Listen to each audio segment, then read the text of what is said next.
குழந்தைகளுடைய கல்வியை ஒழிக்கக்கூடிய அளவிற்கு கல்வியை இவர்கள் கற்றுவிடக்கூடாது என்று வேண்டுமென்றே ஒரு காழ்ப்புணர்வோடு ஒன்றிய பாஜக அரசு என்ன பண்ணுதுன்னு சொன்னா இந்த 2152 கோடி ரூபாயை தராமல் நிப்பாட்டி வைத்திருக்கின்றது.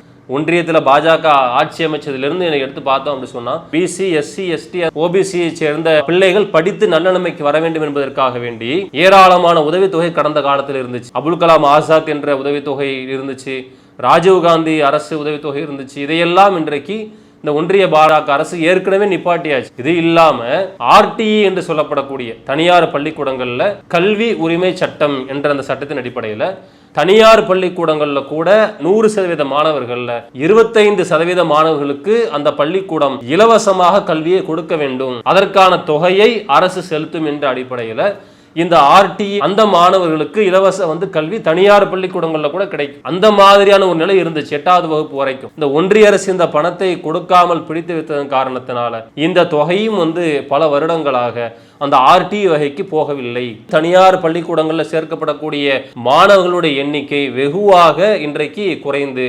ஒன்றுமில்லாமல் ஆகிவிட்டது.